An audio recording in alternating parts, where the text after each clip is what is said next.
Picture this. The President of the United States makes an urgent call to a foreign leader. Not about terrorism, not about war, but about rocks buried deep in the Canadian wilderness. Rocks that could power the next century of American dominance. The response he got? One syllable. One word that's now reverberating through every NATO command center from Brussels to Washington. That word wasn't yes. And what happened next could rewrite the rule book on how allies treat each other in the 21st century. What you're about to hear isn't speculation. It's based on verified reporting from Reuters, Bloomberg, and senior officials who were in the room. And by the end of this story, you'll understand why a single phone call about uranium has tech executives, military planners, and European diplomats all asking the same terrifying question. Is the unbreakable bond between America and Canada actually breaking? Let me take you inside what happened 3 weeks ago, a conversation that almost nobody outside the highest levels of government knows the full details of. President Trump's team had been working on something massive, a blueprint to construct 200 small modular nuclear reactors across the United States. The goal? Power the artificial intelligence revolution, reindustrialize American manufacturing, and ensure the military never faces an energy shortage. The investment? Around $400 billion. The timeline? Aggressive. Possibly too aggressive. But there was a problem that kept surfacing in every planning meeting, every feasibility study, every briefing memo that landed on the president's desk. America doesn't mine uranium anymore. Not really. According to the latest data from the U.S. Energy Information Administration, the United States now imports 95% of the uranium it consumes. Nearly all of it.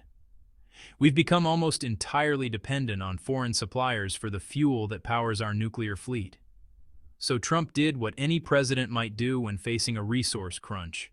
He reached out to the neighbor, Canada, the country that shares the longest peaceful border on Earth with the United States, the nation that's fought alongside American troops in nearly every major conflict for over a century, our most reliable trading partner and defense ally. The ask seemed reasonable on the surface. Trump wanted guaranteed access to Canadian uranium at stable, preferential prices. He wanted expedited regulatory approvals for nuclear fuel processing. And crucially, he wanted assurance that Canada wouldn't prioritize sales to China or other strategic competitors. 3 officials who were briefed on this exchange, speaking anonymously to Reuters, said Trump framed it as a win-win for North American energy security, a partnership between brothers in arms. Prime Minister Mark Carney listened. There was a pause. Those in the room described it as long, uncomfortable, the kind of silence that makes everyone shift in their seats. And then came the response. Not a negotiation, not a let's explore this further, just one word. No. To understand why that single word carried so much weight, you need to understand what Canada actually controls. And trust me, it's not just about having uranium in the ground. Lots of countries have uranium. What Canada has is something far more valuable. Deep beneath the forests of northern Saskatchewan lies the Athabasca Basin, one of the most geologically remarkable places on the planet. The uranium deposits there aren't just large, they're obscenely rich. We're talking ore concentrations averaging 20% uranium content. Let me put that in perspective.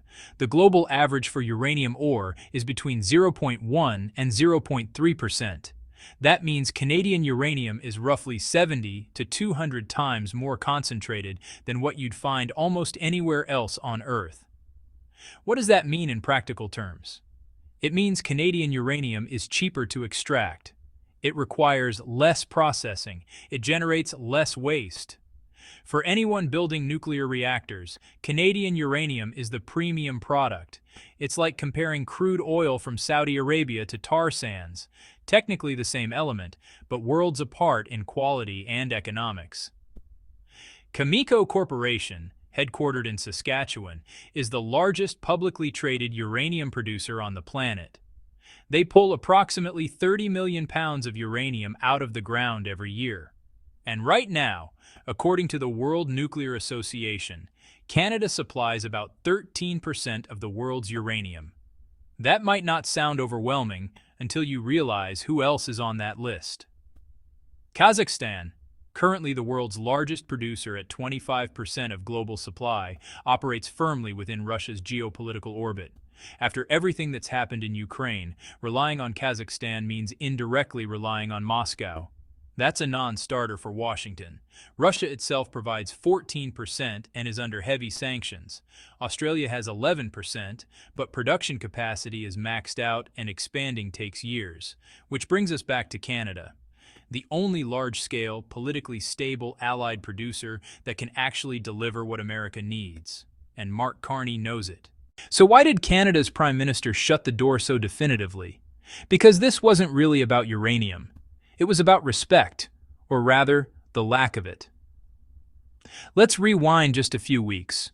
Trump threatened to slap 25% tariffs on Canadian exports, everything from lumber to automotive parts. He publicly joked about Canada becoming the 51st state, a comment that went over in Ottawa about as well as you'd expect. He dismissed Canadian energy exports as optional, suggesting America didn't really need them. Trade negotiations have been conducted with what multiple Canadian officials described to the Globe and Mail as open contempt. For months, the message from Washington to Ottawa has been clear: do what we want or face consequences. The relationship has been transactional at best, hostile at worst. And then, suddenly, when America needed something Canada controlled, the tone changed. Suddenly it was about partnership and mutual security. A senior Canadian government official, speaking anonymously, put it bluntly: "You can't treat us like we're irrelevant for months, then call us up expecting favors when you need something. That's not how alliances work." But Carney's calculus goes deeper than wounded pride. By saying no, he accomplished something strategically brilliant, a three-dimensional chess move that strengthened Canada's position on multiple fronts simultaneously. First, he reasserted sovereignty. After enduring months of dismissive treatment, Carney demonstrated that Canada isn't a subordinate. It's an independent nation with agency and leverage. Domestically, the response was electric. Recent polling from Angus Reid showed Carney's approval rating jumped 11 points within 72 hours. Canadians, it turns out, like leaders who stand firm against pressure. Second, he created negotiating leverage for upcoming trade talks. The current North American trade agreement is up for renegotiation soon. Trump has been positioning aggressively, making demands, threatening tariffs. But now America needs something Canada controls. Suddenly those threats look less intimidating. Carney can walk into negotiations and say, "You want our uranium? Then drop the steel tariffs, stop the dairy attacks, treat us like the allies we've been for over a century." Third, he's positioning Canada as a truly independent middle power. Within hours of refusing Trump's request, Canada opened formal negotiations with France, the United Kingdom, Japan, and South Korea for long-term uranium supply agreements. Bloomberg reported these deals could total $18 billion over the next decade. France needs reliable uranium for its 56 nuclear reactors. Japan and South Korea are restarting their nuclear programs. The United Kingdom is planning new plants. All of them are desperate for supplies that don't come with Russian strings attached. Canada just showed them, "We have what you need and we're willing to do business, just not with partners who treat us poorly." Now let's talk about who actually suffers when the uranium spigot tightens. Because honestly, the consequences ripple far beyond government offices and trade negotiations. Let's start with Silicon Valley. Microsoft has committed $80 billion to building AI infrastructure over the next few years. Google is investing $75 billion. Amazon Web Services, another $100 billion. These aren't vanity projects. They're the foundation of the next technological era. And all of them require one thing: massive, reliable, around-the-clock electricity. A single large-scale AI training facility can consume 100 megawatts continuously. That's enough power to run roughly 200,000 homes. Solar and wind just can't provide that kind of baseload reliability. Natural gas? Well, that defeats the carbon neutral goals these companies have promised their shareholders and the public. Nuclear is the only option that checks every box. According to sources at two major tech firms who spoke with the information, executives are now privately questioning whether their expansion roadmaps are even achievable. Without guaranteed uranium, nuclear projects face delays. Without nuclear power, AI infrastructure stalls. Without AI leadership, America's technological edge over China erodes. One executive at a Fortune 50 company told the Wall Street Journal, and I quote, "This is a five-alarm fire for our industry. We're looking at billions in potentially delayed investments. Then there's the average American consumer. If nuclear expansion slows, the United States becomes more reliant on natural gas for electricity generation. Natural gas futures already jumped nearly 5% recently as traders began pricing in exactly this scenario. Higher fuel costs mean higher electricity bills, especially in winter when heating demand spikes. Think about a small manufacturer in Pennsylvania operating industrial machinery. If electricity costs climb 15 to 20% because nuclear projects are delayed, profit margins vanish. That means layoffs, plant closures, economic pain in communities that can least afford it. And, we haven't even touched on national security. The U.S. Navy operates 86 nuclear-powered vessels, aircraft carriers, and submarines that project American power across every ocean. While military uranium supplies are theoretically separated from civilian markets, the same processing infrastructure, the same supply chains, the same technical expertise supports both. Defense contractors like Bechtel, Fluor, and BWX Technologies have billions in contracts tied to nuclear infrastructure. Their stock prices dropped between 3 and 8% this week, as investors realized Canadian cooperation isn't guaranteed. But perhaps the most serious consequence is playing out right now in Brussels, at NATO headquarters. European allies are watching in stunned disbelief. The U.S.-Canada relationship has been the bedrock assumption of Western security architecture for generations. These are countries that coordinate on NORAD, Arctic defense, submarine detection, intelligence sharing, and countless classified military programs. The longest undefended border in the world. Joint command structures so integrated that Canadian and American officers sometimes struggle to remember which uniform they're wearing. And now? Over uranium of all things, that foundation is showing cracks.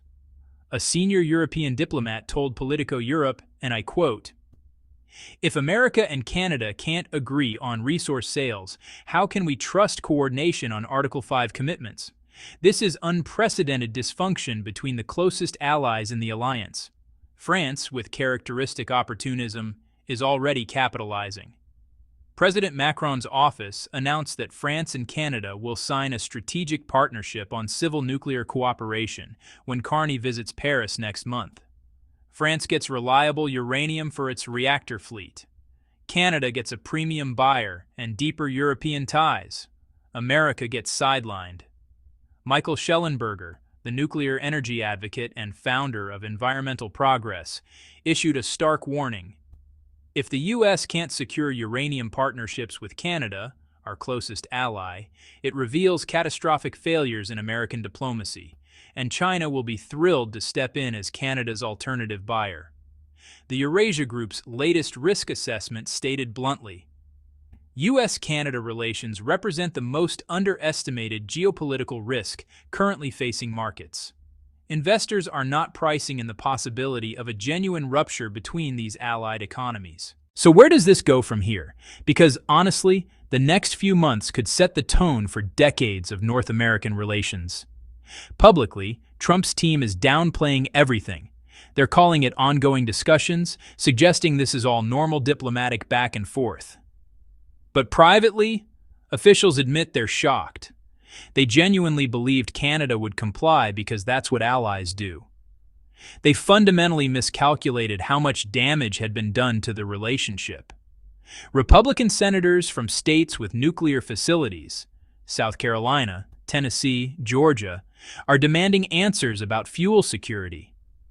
They're asking pointed questions. How did we become so dependent? What's the backup plan? Why weren't we prepared for this?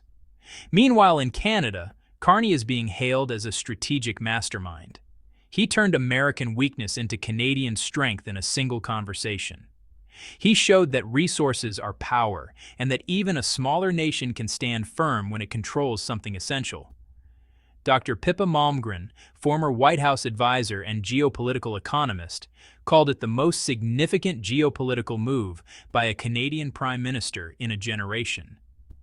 Canada is asserting itself as an independent power, not a U.S. satellite. This changes everything about North American dynamics.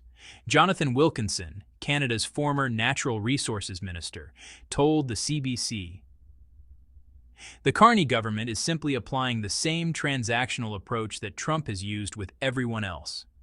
If alliances are business deals, then Canada will negotiate like a business, maximizing value for Canadian interests.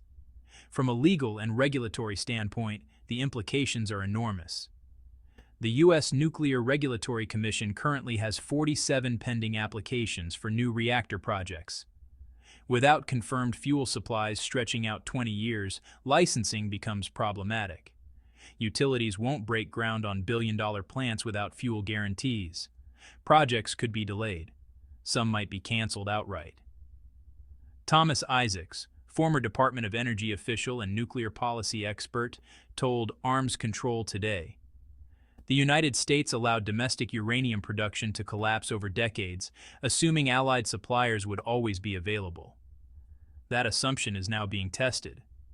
We may need to restart domestic mining, which will take years and cost billions. The uranium market itself is already reacting. Spot prices spiked 7% this week, the largest single-day move in 18 months, as traders realize supplies could tighten further if Canada prioritizes non-American buyers." Let me bring this full circle with what really matters. This isn't just about uranium, it's about how power works in the 21st century. For decades, America assumed its alliances were unbreakable because they were built on shared values and history. But Trump's approach has been different: transactional, confrontational, demanding.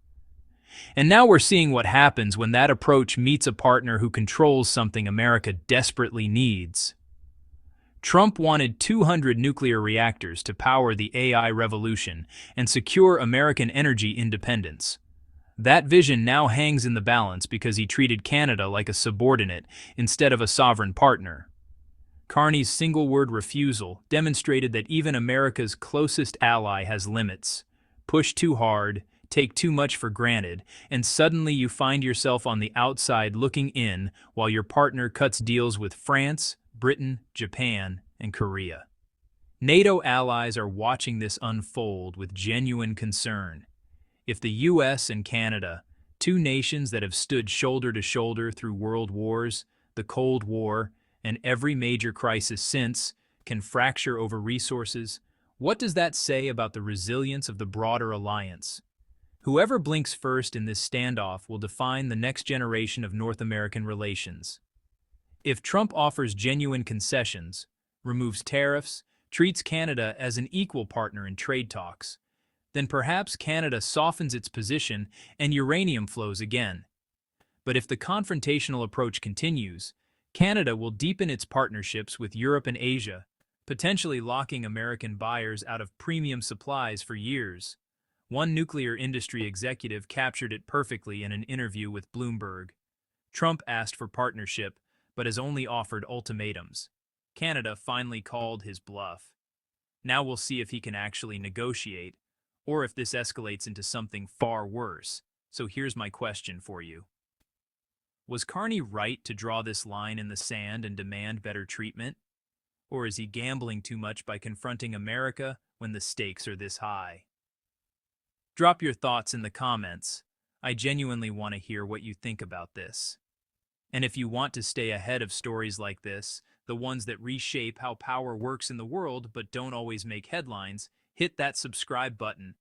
Because one word from Canada just changed the game. And Trump's next move could determine whether America leads the nuclear future or gets left behind. Thanks for watching. I'll see you in the next one.